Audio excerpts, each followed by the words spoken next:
You will hear a number of different recordings, and you will have to answer questions on what you hear. There will be time for you to read the instructions and questions, and you will have a chance to check your work. All the recordings will be played once only. The test is in 4 sections. At the end of the test, you will be given 10 minutes to transfer your answers to an answer sheet. Now turn to Section 1. Section 1. You will hear a conversation between an agent from the Student Job Centre and a student who wants to find a part-time job. First, you have some time to look at questions 1 to 3.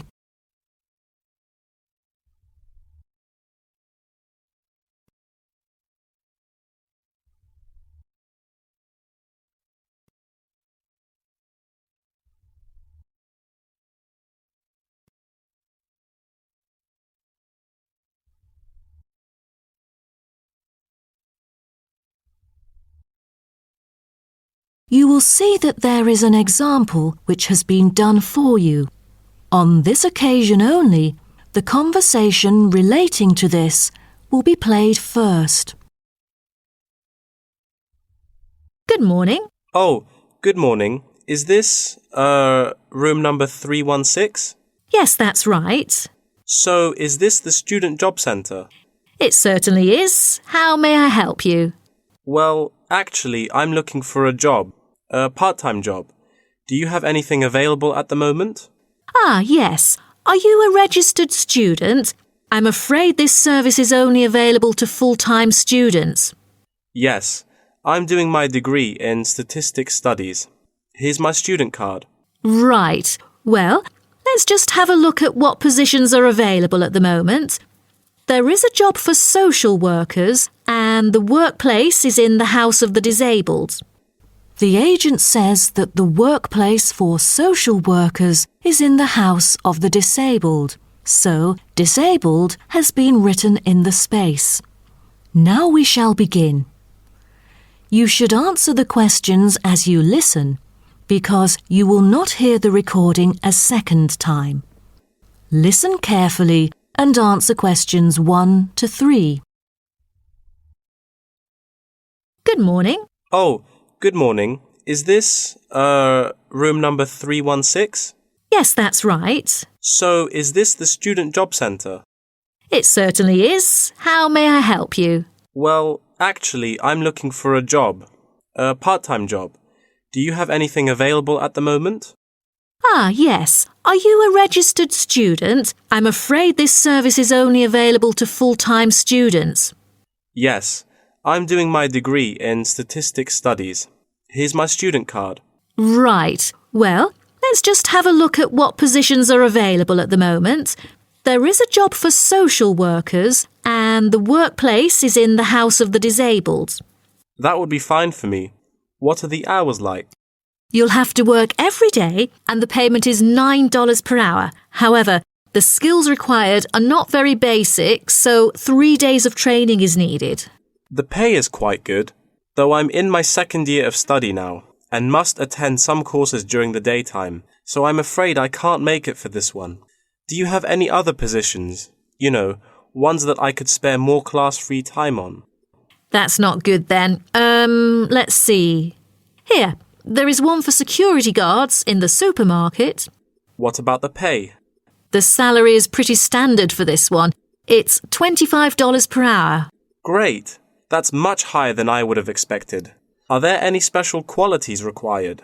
It sure offers quite a good salary. There's almost no requirement for this job except that you must wear a uniform which is provided. That's very nice then. But what about exact working hours for this? I hope it will be okay for me. The working time is from 9 a.m. to 5 p.m. and you only need to work 3 days each week. Before you hear the rest of the conversation, you have some time to look at questions 4 to 10.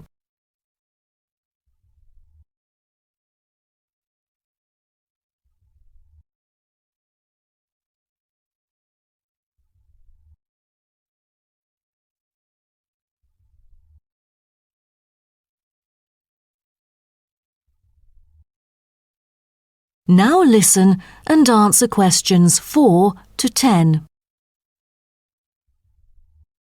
That sounds like fun, but unfortunately, I've got other arrangements during the weekdays, so that's not possible either, I'm afraid. Well, I think we do have something else for you. Yes, here it is. There is a vacancy for a van driving position in a furniture company that might suit you. What is the working time for this one? On the weekends? No, it's night work. That's good to hear, because I'm available for most of the late hours. And the good thing for this is that you've got variable hours to choose from, though the payment is fixed. Any other restrictions for this one? Yeah, it requires the driver to have reliable driving skills. You know, in case of unnecessary damage or any unwanted possibilities of accidents. Night work is perfect, but I don't even have a driver's license, not to mention my horrible driving skills. No driver's license. That makes it impossible at all. All right. The last option that might suit you is a job as a data entry clerk. You'll be expected to work in a school. It's actually a good place, you know. Lovely. And what about the working hours? Not on weekdays, I hope. Actually, you'll be working only on weekends. You get a fixed salary and you're expected to be familiar with keyboarding skills. That's not the only limit, though, because I'm afraid personal transport is also a must. That's not a problem. I've got a bicycle to travel around with. Great. Now, just fill out this form and we'll see what to do next. Wonderful. That is the end of section 1. You now have half a minute to check your answers.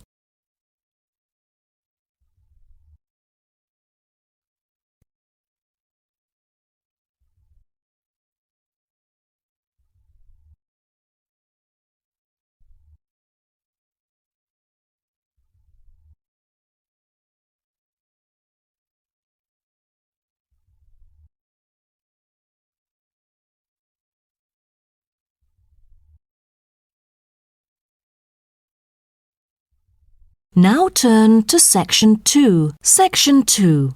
You'll hear a talk between an interviewer and an interviewee called Chris Evans from the Royal Caledonian Curling Club about ice curling. First, you have some time to look at questions 11 to 16.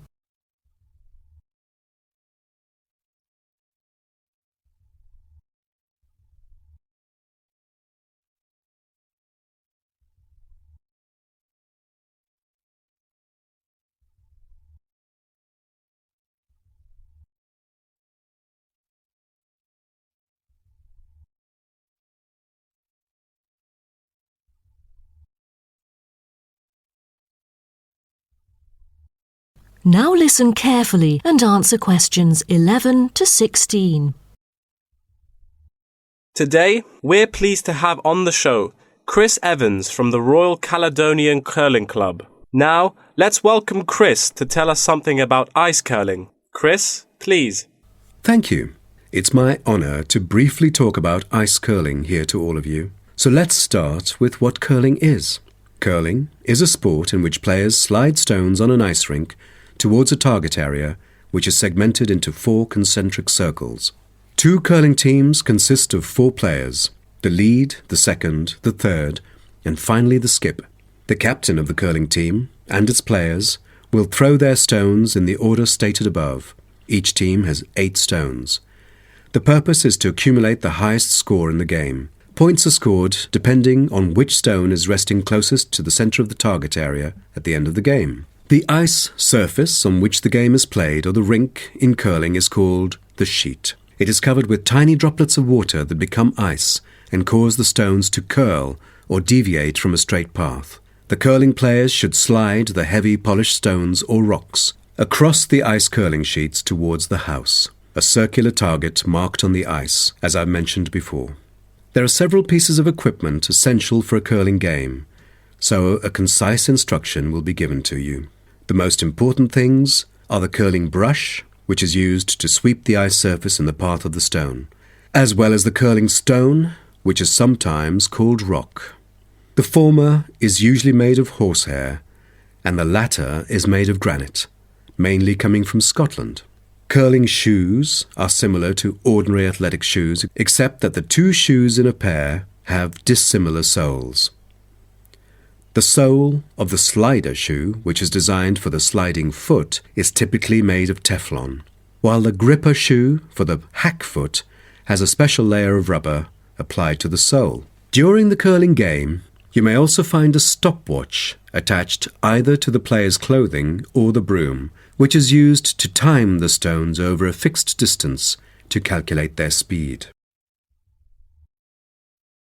Before you hear the rest of the talk, you have some time to look at questions 17 to 20.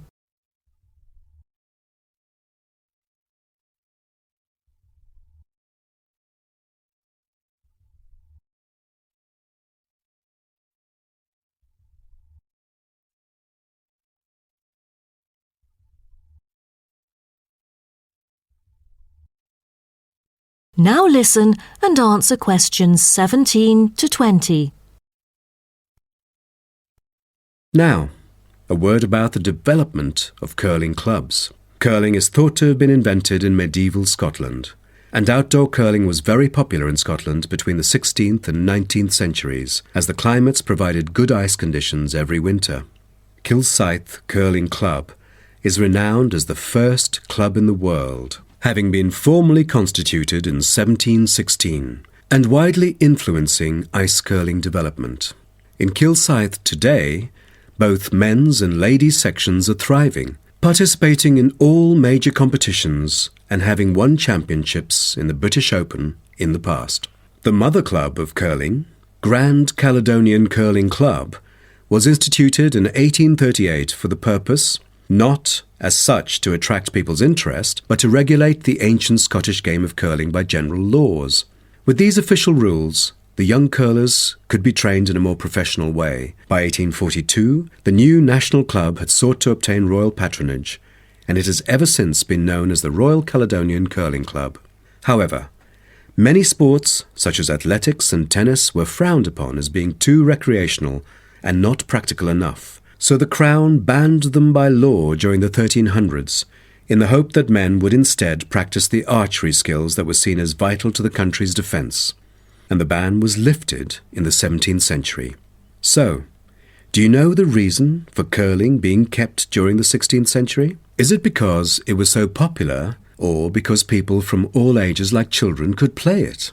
The spirit of curling dictates that one never cheers mistakes, misses, or gaffes by one's opponent. And most importantly, all the team members should strictly follow the instructions of their captain, which is essential for men in battle. Curling was brought to Canada from Scotland, and some curling was played informally before 1800. Curlers often used iron curling stones made from melted materials such as cannonballs rather than granite until the early 1900s, because there were transport problems importing granite stones from Scotland.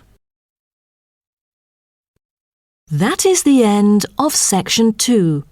You now have half a minute to check your answers.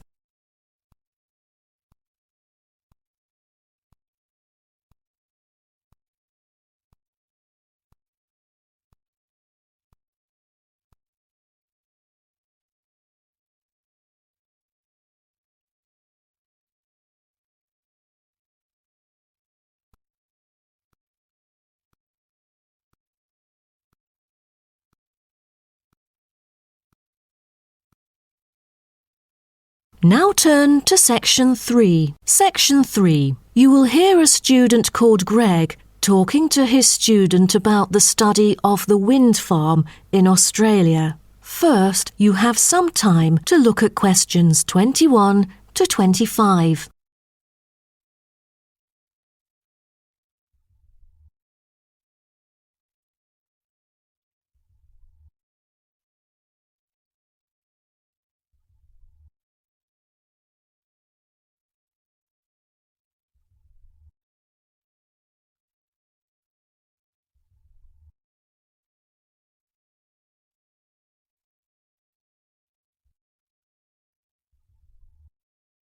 Now, listen carefully and answer questions 21 to 25.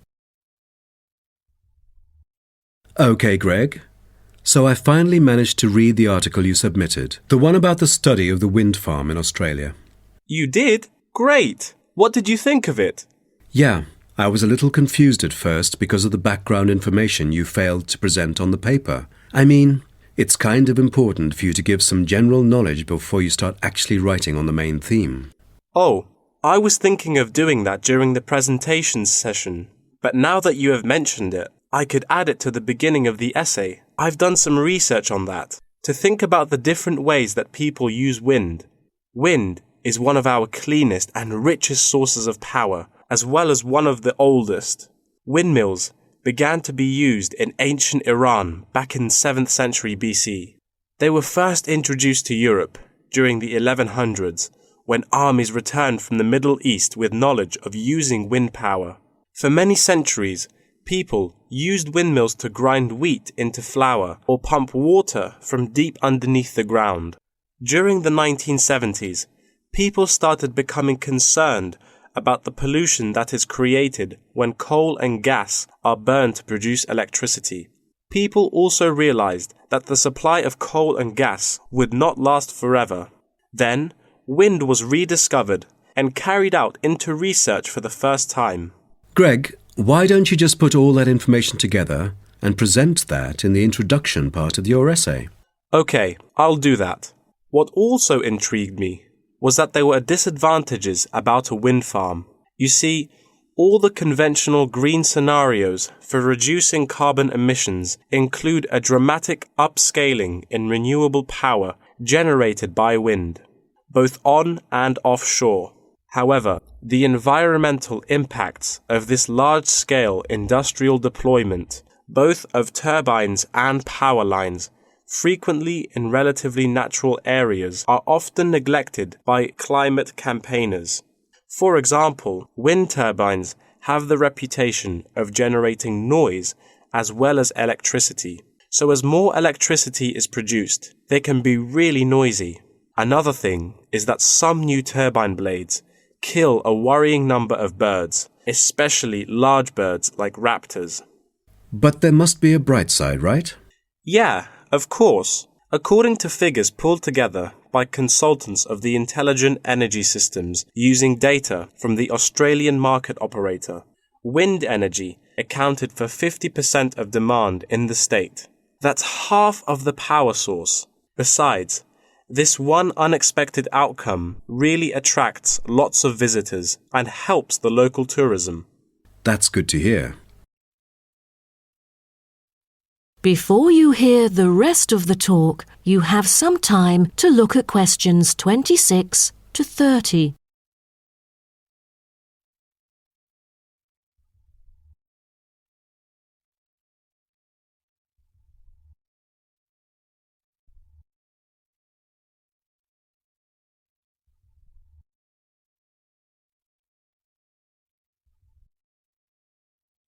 Now, listen and answer questions 26 to 30. Oh, how about the structure? Offshore wind farms consist of a number of connected elements. These include the turbines, foundations, array cables, offshore substation, export cable, and onshore substation and infrastructure. Just a single one of these giant wind turbine blades, produced by manufacturer Siemens, is almost as big as the Airbus A380, the world's largest plane. That's made in Europe. Impressive. Actually, at first, there were protests among residents who claimed themselves to be victims of land loss and noise. Then, policies came out really quick, and then they could get allowance from the government. From then on, things went smoothly. What would happen in extreme weather conditions? I mean, it could be dangerous if hurricanes occur. A motorized operating mechanism enables the device to be switched back on remotely. All versions feature the modular design and share the same complete range of standard accessories, thanks to its very extensive operating temperature range of -25 to 70 Celsius and its strong temperature range of -40 to 70 Celsius. It is ideally suited for use in wind turbines under extreme climatic conditions, though they do have an option to lower the speed of it. Wonderful. Then, what were the fans, or turbine blades, made of? Is it a special kind of metal? No, they were too heavy. Wind turbine blades must be strong, light, and capable of operating for decades without much, if any, maintenance. Fiberglass is one of the main components of many large-scale wind turbine blades. The material is used because it is lightweight, easily shaped, and not too expensive. Another material used to make longer turbine blades is timber. This material is too expensive to use amongst all the blades, but on the longer blades, it's used to help reinforce them because it is stiff and light. That is the end of section 3. You now have half a minute to check your answers.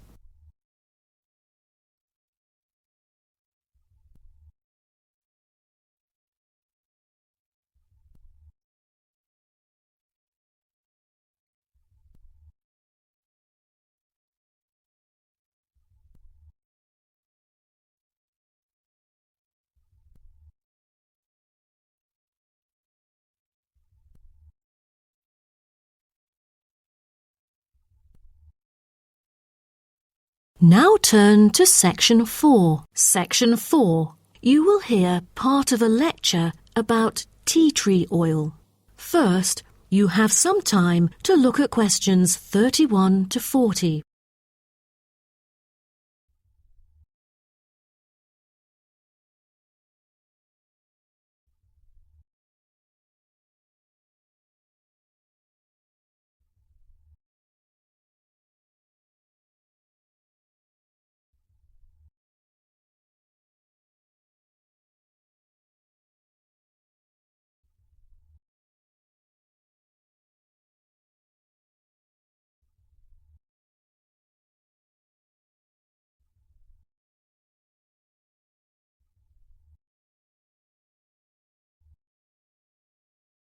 Now, listen carefully and answer questions 31 to 40.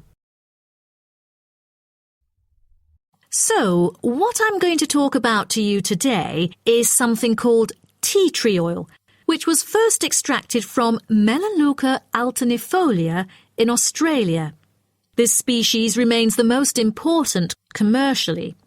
Several other species are cultivated for their oil extraction. There is a very long history of tea tree oil's use in aromatherapy.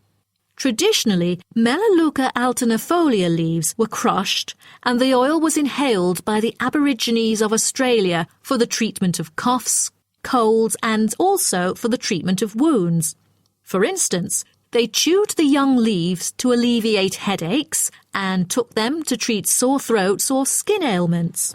The Aborigines world was discovered by Willem Janszoon, a Dutch explorer who was the first European to sail to Australia. In 1606, he reached the northern coast of Australia in his ship. Then several voyages of exploration followed in the first half of the 17th century. The Dutch found it a paradise on earth for man's well-being, with timber, stone and lime for building.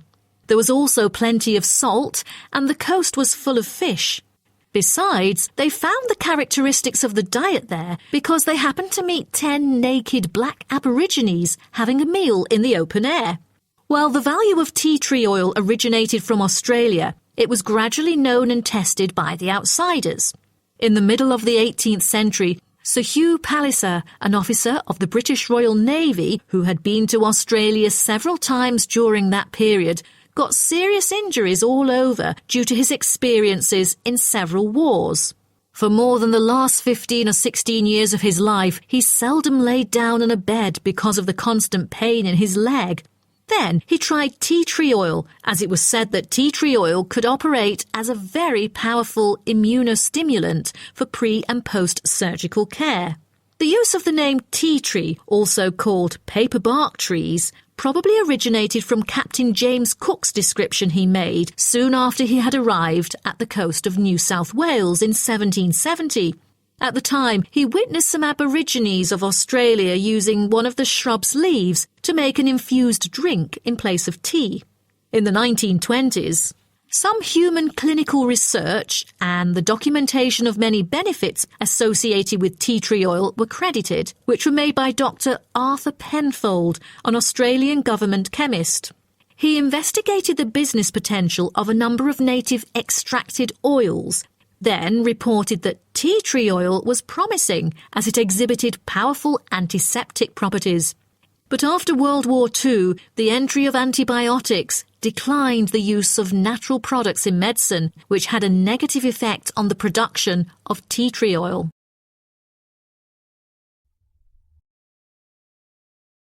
As such an important and valuable material in the world, how is tea tree oil produced? I think most of you are curious about this. Tea tree oil can be extracted in some different ways, but the most traditional way is steam distillation. Once harvested in winter, when the amount of required essence in oil meets the needs for production, the finely cut trees are transported to a steam distillation facility. The extraction is made by distilling the leaves in specially designed stainless steel stills along with the stems to yield pure oil. The water-filled boiler is heated and constantly monitored to maintain the correct temperature. Both the steam and oil evaporate and then condense as they run through a pipe into the collecting container where the oil floats to the lid, while the water, because of gravity, goes steadily out the lower exit pipe. At the end of the hour, the oil is siphoned off through the upper pipe, while the condensed steam floats through the lower pipe towards the ground. At the end of each distillation, all the spent plant material is hauled out of the still pot by hand with a short rake, piled onto a trailer and spread where required as a thick woody mulch. That is the end of section 4. You now have half a minute to check your answers.